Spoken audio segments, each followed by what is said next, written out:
자, 2장 주요 문제입니다. 시험에 굉장히 많은 챕터죠. 정전기에 대한 설명이에요. 에너지 분포가 뭐다? 최소다. 에너지 분포가 어떻게 된다? 최소가 된다 그랬어요. 에너지 분포가 0이 아니에요. 최소가 된다 그랬습니다. 최소. 왜? 위치 에너지는 있지만 운동 에너지가 없기 때문이라고 그랬죠. 그래서 1번이 정답이 돼요. 3번 하시면 안 돼요. 그죠? 최소로 되는 곳이다. 그죠? 자, 2번입니다. 2024년도 기출 문제로 있었던 거죠. 두 개의 점전화가 진공중에서 1m 떨어졌을 때 작용하는 힘이 9 곱하기 10의 구승뉴턴이면 전기량 얼마다? 1쿨룸이다. 1쿨룸의 정의예요. 그렇지만 힘은 우리가 두 전화 사이의 힘은 9 곱하기 10의 구승에 R제곱분의 Q1, Q2인데 두 개의 점전화가 만약에 똑같다라고 하면 이거는 어떻게 돼요? Q의 제곱이 될 거예요. 근데 지금 힘이 9 곱하기 10의 구승이고 거리는 1의 제곱이니까 이건 필요 없고요. 그럼 9 곱하기 10의 구승, 9 곱하기 10의 구승이고 Q의 제곱은 1이 돼야 되니까 Q의 제곱이 1이니까 Q는 몇 쿨룽이에요? 1쿨룽이 됐다. 이런 얘기죠. 정답은 1번이에요. 하지만 이 문제는 사실 1쿨룽에 대한 정의입니다. 그래서 2024년도 기출문제로 확인되죠.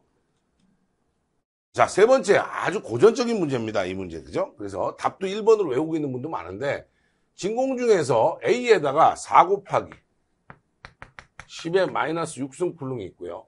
B에다가 3 곱하기 10의 마이너스 6승 쿨룽이 있고요. C에다가 5 곱하기 10의 마이너스 6승 쿨룽이 있어요.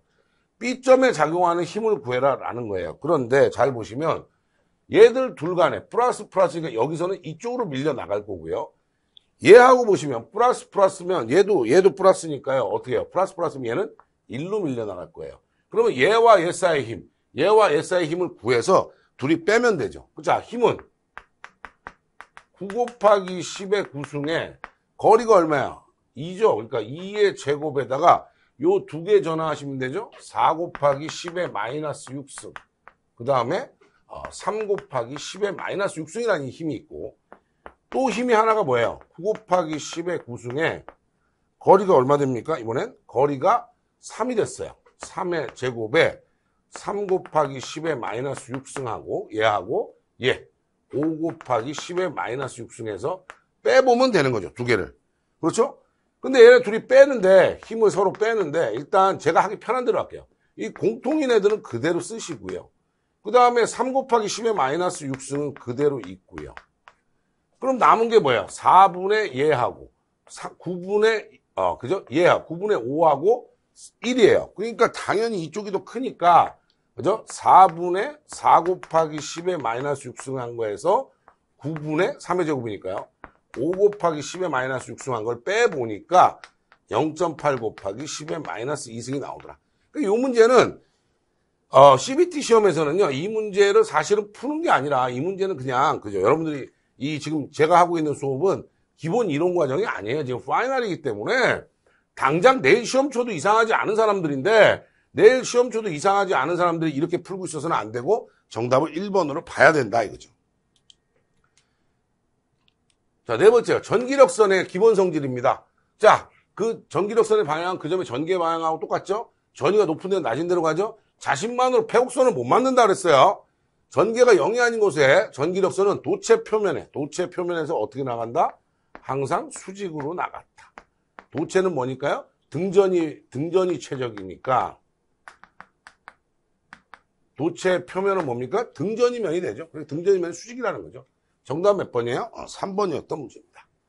이 문제도 굉장히 자주 나오는데요. 그죠? 자주 나오고 있습니다. 확인하세요. 다섯 번째요. 도체구 내부 중심에 전하를 놨더니 외부로 발산돼 나온 전기력선의 숫자는 얼마야? 입실론 제로분의 Q가 됐죠. 그래서 정답 몇 번이에요? 2번이에요. 이런 문제는 간단한 공식이기 때문에 틀리는 사람이 없기를 바랍니다. 여섯 번째, 무한장 직선 도체 체크하시고 선전화 밀도 끝났죠? 전기의 세기 어떻게 계산해요? 2파이 입실론 제로 R분의 람다로 했어요. 거리에 반비례하는 전개가 있다 그랬죠? 정답 몇 번입니까? 2번이 됐던 문제예요. 자, 이런 거 잘 확인하시고요. 일곱 번째, 거리 아래 반비례하는 것이 금방 했죠? 뭐였어요? 선전화해야 되는 거죠. 구전화나 제가 뭐라 했어요? 점전화는 같은 애들이라서 1번, 2번 찍으면 안 돼요. 이때는 전개의 세기가 얼마야? 4파이 입실론 제로 R 제곱분의 Q. 거리의 제곱에 반비례하는 거고. 네 번째, 전기 쌍극자에 대한 건 어떻게 됐어요? 그죠? 우리가 전기 쌍극자 꼭 기억하시라고 했습니다. 그죠? 전기 쌍극자. 그래서 4파이 입실론 제로 R 3승에, 그죠? 반비례하죠? 3의 코사인 제곱 세타다. 그래서 거리의 3승에 반비례한다 그랬죠. 자, 그래서 정답은 3번이었습니다. 1번, 2번은 같은 답인데 1번, 2번은 찍으면 안 된다고 했어요. 제가 뭐라 했어요? 점을 계속 크게 만들면 9가 된다. 그죠? 꼭 기억하세요. 8번째입니다. 도체네. 자, 도체는 등전이 최적이라는 말을 썼어요. 그렇죠? 내부나 표면이나 전이나 다 똑같죠. 도체 내부의 전이 등전이죠? 도체 내부의 전기회생이 0이 아니다. 틀렸죠. 전기에는 뭐라 했어요? 전이가 높은 데서 낮은 데로 가야 되는데 도체 내부가 전부 다 등전인데 전이가 똑같은데 어디로 가요? 그래서 갈 수 있는 데가 없다. 그 다음에 도체 표면의 전압밀도는 이렇게 곡률이 크다는 건 뭐예요? 곡률이 크다는 건 이렇게 뾰족하다는 거죠. 곡률이 크다는 건 뾰족한데 요런 데 많이 모인다 그랬고요. 전하는 도체 표면에만 있지 내부에는 없다 그랬습니다. 정답 몇 번입니까? 2번입니다. 도체 내부의 전기의 세기는 얼마다? 0이다. 그죠? 잘 기억하세요. 9번째입니다. 진공 중에서 도체구의 표면 전압 밀도가 시그마일 때 전기의 세기. 자, 도체 표면의 전기의 세기는 어떻게 써요? 입실론 제로의 시그마. 정답 몇 번입니까? 1번입니다. 그래서 두 번째, 2배 입실론 제 시그마는 뭐였어요? 무한평면이었어요. 무한평면. 그렇죠? 그래서 1번이 답이 됐죠, 이 문제는. 근데 이 무한평면으로 나오는 2번도 상당히 많이 나왔던 문제예요. 근데 요 문제는 2024년도에 출제된 문제. 그러니까 그전에는 이게 많이 나왔는데 이번에는 그죠? 제가 나온 거예요. 자, 10번입니다. 반지름이 A이 되는 도체구의 표면 전압 밀도가 시그마예요. 도체 표면의 전위하고 전개. 아니, 그게 무슨 관계가 있어요?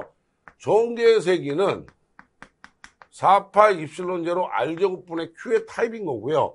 전위는 4파이 입실론 제로 R분의 Q예요. 여기다 R 하나 곱하면, 얘가 되겠네요. 2에다가 R을 곱하면 그게 전위가 되는구나. 전위는 뭐예요? R 대신에 지금 반지름이 A라니까 A를 집어넣으시면 되죠. 이 A가 V다. 정답 몇 번이에요? 1번입니다. 이런 문제가 지금 2024년도에 포함됐던 문제예요.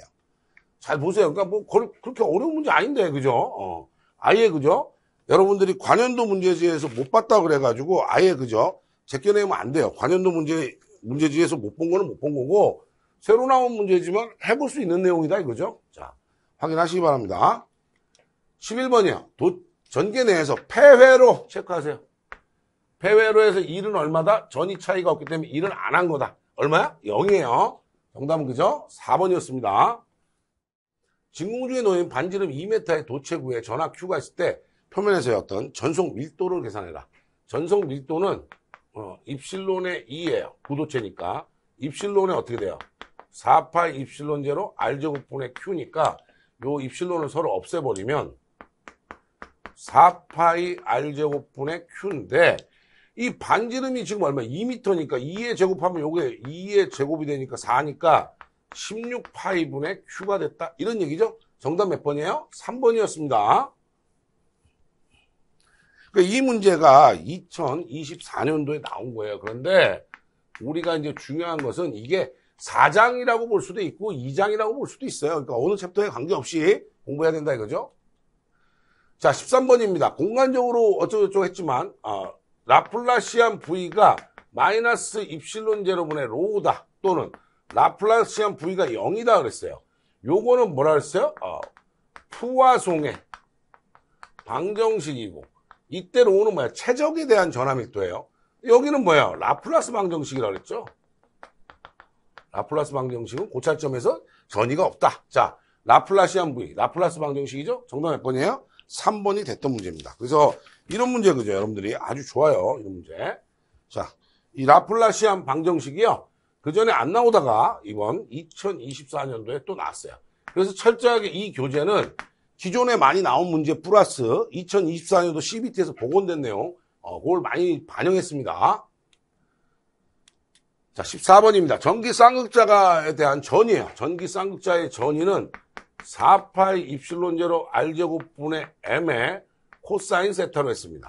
그럼 4파이 입실론 제로분의 1은 9 곱하기 10의 구속이니까 R제곱의 M의 코사인 세타예요. 자, 찾아보세요. R 대신에 뭐 여기서 문제에서는 라지 R로 썼네요. 그러면 M 코사인 세타부터 찾아. R제곱하고, 그죠? R제곱의 M 코사인 세타. 정답은 몇 번이었어요? 2번이었던 문제입니다. 자, 여기까지가 2장이었는데요. 2장이 왜? 우리가 지금 전기 쌍극자는 맨날 거리의 3세의 반비례인데 이것만 나왔는데 사실 이것도 2024년도에 새로 추가됐던 문제예요. 그래서 2024년도 문제를 잘 추가해서 보시면 되겠습니다. 2장이었습니다.